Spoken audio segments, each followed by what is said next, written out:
இது மகிமை நேரம். ஆண்டவராகிய இயேசு கிறிஸ்து நாமத்தினாலே இந்த 2வது நாளின் காலை வேளைக்காக உங்களை சந்திக்கும்படியாக செய்த தேவனுடைய பெரிய கிருபையை நினைத்து நான் தேவனை ஸ்தோத்திரிக்கின்றேன். இந்த காலை வேளையிலும் இந்த 2வது நாளின் காலை பொழுதிலே தேவன் தெரிந்து கொண்ட பாத்திரங்கள் என்ற தலைப்பிலே 2வது நாளிலே தேவன் தெரிந்து கொண்ட பாத்திரம் யார் தெரியுமா? சாமுவேல். 1 சாமுவேல் 3ஆம் அதிகாரம் 11ஆம் வசனத்திலே இப்படியாக நாம் வாசிக்கின்றோம். இதோ நான் இஸ்ரவேலிலே ஒரு காரியத்தை செய்வேன். பாருங்க, ஏலியின் குடும்பத்திற்கு தேவன் செய்ய நினைத்ததை யார் மூலமாய் சொல்ல விரும்புகின்றார்? சாமுவேல் அப்படிங்கிற ஒரு குட்டி பிள்ளையின் மூலமாக தேவன் சொல்ல விரும்புகின்றார். பாருங்க, ஏலி இடத்திலே டைரக்டாக ஆண்டவர் சொல்லியிருக்கலாம்ல. ஏலியினுடைய பிள்ளைகள் செய்கிற எல்லா தவறுகளின் நிமித்தமாக ஏலியின் குடும்பத்திற்கு வர இருக்கின்ற எல்லா தண்டனையும் கூட ஏலியின் இடத்துல அவரோட தகப்பனிடத்திலே பேசியிருக்கலாம். ஆனால் ஆண்டவர் யாரை தெரிந்து கொள்கின்றார்? குட்டி சாமுவேலை, குட்டி பையனை ஆண்டவர் தெரிந்து கொள்கின்றார். ஆண்டவருக்கு வயது ஒரு பொருட்டே அல்ல. நம்ம நினைக்கிறோம், நான் சின்ன பிள்ளை, நான் ரொம்ப சின்ன பையன், இல்லை நான் ரொம்ப வயது முதிர்ந்தவங்க, எனக்கு என்னாலாம் இந்த காரியத்தை செய்ய முடியாது அப்படின்னு சொல்லி நாம் வயதை ஒரு பொருட்டாக நினைத்து ஆண்டவரிடத்திலிருந்து எக்ஸ்கியூஸ் கேட்குறோம்ல. ஆண்டவருக்கு வயது ஒரு பொருட்டே இல்லை. அதனால தான் ஆண்டவர் சின்ன அந்த குட்டி சாமுவேலை தான் தெரிந்து கொண்ட ஒரு பாத்திரமாக பயன்படுத்துவதை நாம் வேதத்திலே பார்க்கின்றோம். சாமுவேலே ஆண்டவர் தெரிந்து கொள்வதற்கு அவனிடத்திலும் சில குணங்கள், நல்ல குணங்கள் ஆண்டவர் அவனை பற்றி அறிந்து வைத்திருக்கிறார். ஆகவே தான் அவனை தனக்கு ஒரு பாத்திரமாக அவன் தெரிந்து கொள்கின்றார். முதலாவதாக தேவன் தெரிந்து கொள்வதற்கு காரணம் என்ன தெரியுமா? அவனுடைய கீழ்ப்படிதல். பாருங்க, 1 சாமுவேல் 1ஆம் அதிகாரம் 24லிருந்து 28 வரைக்குள்ள வசனத்தை நம்ம பார்க்கும்போது நமக்கு எல்லாருக்கும் தெரியும், அந்நாள் ஆண்டவரிடத்திலே பொருத்தனை பண்ணி கேட்டுக்கொண்ட ஒரு மகன் தான் அந்த சாமுவேல். அப்படியே பொருத்தனை பண்ணி அவள் ஆண்டவரிடத்தில் பொருத்தனை பண்ண, ஆண்டவரே அவன் பால் மறந்த பின்பு அவனை கொண்டு உம்முடைய ஆலயத்திலே நான் விட்டு விடுவேன்னு சொல்லி, அப்படியே அந்த குழந்தை வளர்ந்து சிறு பையனாய் பால் மறந்த பின்பு அவன் எவ்வளவு சின்ன குழந்தை, ஒருவேளை 2 வயசு அவ்வளவுதான் இருந்திருக்கலாம்ல, 2 to 3 அந்த மாதிரி ஒரு ஸ்டேஜில் கொண்டு அப்படியே ஆலயத்தில் கொண்டு விட்டுறாங்க. அப்போ அந்த பெற்றோருக்கு எவ்வளவு கவலை இருந்திருக்கும் அதை நான் நினச்சி பார்த்தேன். உண்மையில் நம்முடைய குழந்தைகளை நம்ம யார் வீட்லையாவது விட்டுறோம் அப்படின்னு சொன்னால் நம்மளால் இருக்க முடியுமா? ஐயோ, என் பிள்ளை சாப்பிட்டானா, என் பிள்ளை இருந்தானா, என்னன்னு தெரியலையே அப்படிங்கிற ஒரு நமக்குள்ளாக ஒரு கவலை ஓடிக்கொண்டே இருக்கும் இல்லையா? இந்த அந்நாள் ஆண்டவரிடத்தில் தனக்கு எவ்வளவோ வருஷத்துக்கு பிறகு ஒரு குழந்தைய ஆண்டவர் கொடுத்தார். ஆனால் அந்த பொருத்தனையே அவன் நினைச்சதா நிறைவேற்றா ஆலயத்திலே கொண்டு விட்டாச்சு. பாருங்க, ரொம்ப அவளுக்கு கஷ்டமாக இருந்திருக்கும். இந்த சாமுவேலுக்கு கூட ரொம்ப கஷ்டமாக இருந்திருக்கும். அழுதுருப்பான்ல கண்டிப்பாக, நிச்சயமாக. ஒரு குழந்தை தன்னுடைய தாயை விட்டு பிரியும் போது அந்த குழந்தையை பற்றினா வேதனைப்பட்டு இருக்கும். என்னுடைய மூத்த பேரன் குழந்தையை ப்ரீகேஜியில் சேர்க்கறதுக்காக சென்னையில் கூட்டிகிட்டு போனாங்க. ஒரு 1 வீக் தான் ஸ்கூலுக்கு போயிருப்பான். அவ்வளோ ஒரு அழுக. அவன் அங்கே ஸ்கூல்லேருந்து அழுகிறான், அந்த தாய் வீட்டிலேருந்து அழுகிறாங்க. ஏன் பிரிஞ்சு அந்த குழந்தையால் இருக்க முடியல. அப்போ நான் உண்மையிலே அவங்க சொல்லும்போது எனக்கு ஃபோன் பண்ணி சொன்னாங்க, இப்படிலாம் ரொம்ப அழுகிறான் அப்படின்னு சொல்லி. இப்படி சொல்லும்போது நான் உடனே சாமுவேலை தான் நினைவு கூர்ந்தேன். அப்போது சாமுவேல் இதே ஸ்டேஜில் எவ்வளவாய் தன்னுடைய தாயை பிரிந்து என்னை இவ்வளோ ரொம்ப கஷ்டப்பட்டிருப்பான். ஆனாலும் கூட அந்த ஆலயத்தில் இருந்து அவன் பணிவிடை செய்து கொண்டிருந்தான்னு சொல்லி நம்ம வேதத்தில் வாசிக்கிறோம்.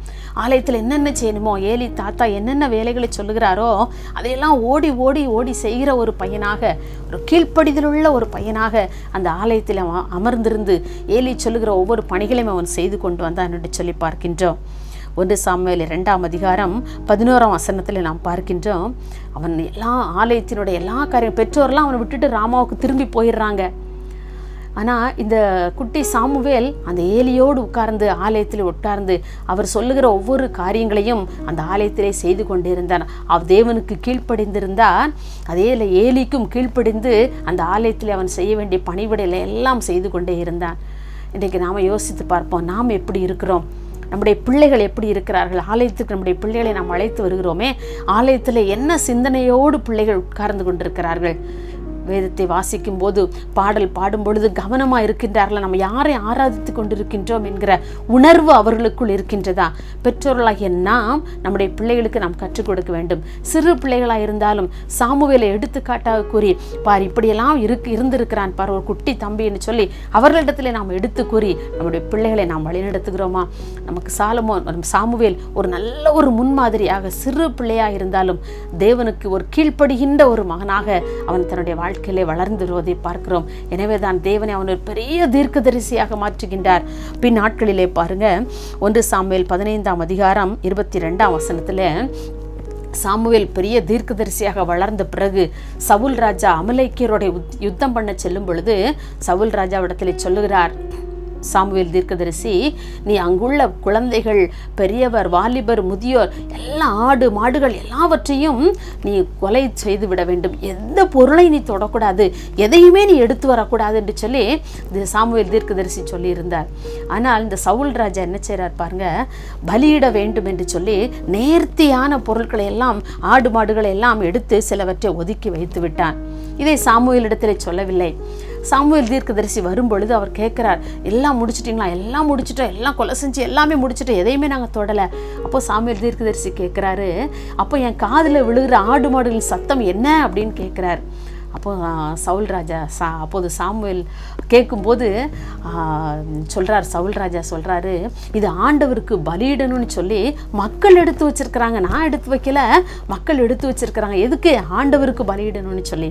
அப்போ சாமுவேல் தீர்க்கதரிசி சொல்லுகிறார், பலியிடுவதை பார்க்கிலும் கீழ்ப்படிதல் எவ்வளவு உத்தமமானது என்று சொல்லுகிறார். பாருங்க, நீங்க பலியிடுதெல்லாம் ஆண்டவருக்கு பிரியல்ல. ஆண்டவருடைய வார்த்தை என்ன? அது எல்லாவற்றையும் கொலை செய்து விட வேண்டும், ஒன்றுமே உயிரோடு இருக்கக்கூடாது என்பதுதான். நீ அதை யோசிக்கலையே என்று சொல்லி சாமுவேல் தீர்க்கதரிசி சொல்லுகின்றார். ஆம் அருமையானவர்களே, நம்முடைய வாழ்க்கையிலே கீழ்ப்படிதல் எத்தனை முக்கியத்துவம் வாய்ந்தது. இன்றைக்கு நம்ம ஆண்டவருடைய கற்பனைகளுக்கும் கட்டளைகளுக்கும் நான் கீழ்ப்படுகிறோமா? அன்றைக்கு சாமுவேல் எல்லாவற்றிலும் அவன் கீழ்ப்படிந்திருந்ததினாலே இஸ்ரவேலில் அவனைப் போல ஒரு தீர்க்கதரிசி இல்லை என்கிற வேத வாக்கியம் இருக்கின்றது இல்லவா? நம்முடைய வாழ்க்கையிலே நம்மையும் ஆண்டவர் உயர்த்த வேண்டும் என்று சொன்னால் நம்முடைய வாழ்க்கையிலே கீழ்ப்படிதல் தேவை. இரண்டாவதாக பார்த்தோம் என்று சொன்னால், சாமுவேல் தன் ஜனத்திற்காக ஜெபிக்கிறவனா ஒரு தீர்க்கதரிசியாக இருந்தார். பாருங்க, 1 சாமுவேல் 12ஆம் அதிகாரம் 23ஆம் வசனத்திலே, உங்களுக்காக விண்ணப்பம் செய்யாதிருந்தால் கர்த்தருக்கு விரோதமாக பாவம் செய்கிறவனாய் இருப்பேன் என்று சொல்லி, மற்றவர்களுக்காக, தன்னுடைய ஜனத்திற்காக ஜெபிக்கிற ஒரு தலைவனாக அவன் இருந்தான். ஆகவேதான் தேவன் அவனை தெரிந்து கொண்ட ஒரு பாத்திரமாக அவனை வாழ்க்கையில பயன்படுத்துகின்றார். நம்முடைய வாழ்க்கையில நம்முடைய ஜனத்திற்காக அழிந்து கொண்டிருக்கின்ற இன்றைக்கு பாருங்க, இந்த கொடிய விஷ வியாதியினாலே அழிந்து கொண்டிருக்கிற எத்தனையோ ஆத்துமாக்கள் உண்டு, எத்தனை குடும்பங்கள் உண்டு. தகப்பனை இழந்த குடும்பங்கள், பெற்றோரை இழந்த குடும்பங்கள், சகோதர சகோதரிகளை இழந்த குடும்பங்கள் உண்டு. நாம் அவற்றையெல்லாம் நினைவு கூர்ந்து நாம் அவர்களுக்காக ஜெபிக்கிறோமா? சாமுவேல் தன்னுடைய புத்தகத்தில் எழுதுகிறார், நான் அப்படி ஜெபிக்காம இருந்தேன்னு சொன்னா நான் பாவம் செய்கிறவனா இருக்கிறேன். ஒருவேளை நம்ம நினைக்க நம்ம திருடுனா, களவு செஞ்சா, பொய் சொன்னா தான் பாவனி இல்லை, மற்றவங்களுக்கு ஜெபிக்காம இருந்தா கூட அது ஒரு தன்னுடைய வாழ்க்கையில் ஒரு பெரிய பாவமாக கருதுகின்றார். இப்படிப்பட்ட குணங்கள் அந்த சாமுவேலிடத்தில் இருந்ததினாலே தேவன் அவனை ஒரு பாத்திரமாக தெரிந்து கொண்டார் என்று சொல்லி பார்க்கின்றோம். இன்றைக்கு நம்முடைய வாழ்க்கையை நாம் சற்று சிந்தித்து பார்ப்போம். ஆண்டவரே, என்னிடத்திலே சாமுவேலிடத்திலே காணப்பட்ட அந்த கீழ்ப்படிதல் குணம் என்னிடத்திலே இருக்கிறதா? என்னுடைய ஜனத்திற்காக அழிந்து கொண்டிருக்கும் ஆத்துமாக்களுக்காக ஜெபிக்கின்ற குணம் என்னிடத்தில் இருக்கிறதா என்று சொல்லி நாம் ஒரு விசை நம் ஆண்டவருடைய சமூகத்துக்கு நேரே நம்மை நிறுத்தி நாம் நோக்குவோம். அப்படிப்பட்ட சிந்தைகள் இல்லாதிருந்தால் நாம் ஆண்டவரிடத்திலே மன்னிப்பை கோருவோம். நாம் ஜெபிப்போமா? மகா இரக்கம் கிருபை நிறைந்த எங்கள் அன்புள்ள சாமி, இந்த அருமையான நல்ல காலை வேளைக்காகவுமே நாங்கள் நன்றியோடு துதிக்கிறோமப்பா. இந்த 2வது நாளின் காலை வேளையிலே கூட ஆண்டவரே, நீர் சாமுவேலை ஆண்டவரே ஒரு தீர்க்கதரிசியாக தெரிந்து கொள்ள, உமக்கு நீர் விரும்புகிற ஒரு பாத்திரமாக தெரிந்து கொள்ள காரணங்கள் நாங்கள் பார்த்தோம். அவனுடைய நல்ல கீழ்ப்படிதலான தன்மை, தன்னுடைய ஜனத்திற்காக ஜெபிக்கிற ஒரு தன்மை நாங்கள் பார்த்தோம் சாமி. அப்படியே எங்களுடைய வாழ்க்கையிலும் கீழ்ப்படிதலுள்ள பிள்ளைகளாய் நாங்கள் மாற எங்களை உமக்கென்று நாங்கள் அர்ப்பணிக்கிறோமப்பா. மற்றவர்களுக்காக ஜெபிக்கின்ற ஒரு ஜெபத்தின் ஆவி எங்களுக்கு நீர் ஊற்ற வேண்டும் என்று சொல்லி நாங்கள் ஜெபிக்கிறோம். அப்படிப்பட்ட கிருபைகளை தந்து நீர் விரும்பும் ஒரு பாத்திரமாக நீர் எங்களையும் மாற்றிக்கொள்ள வேண்டும் என்று சொல்லி உம்முடைய பாதத்திலே பணிந்து மன்றாடுகிறோம். இயேசுவின் நாமத்திலே தாழ்மையாக கேட்கிறோம் பிதாவே, ஆமேன்.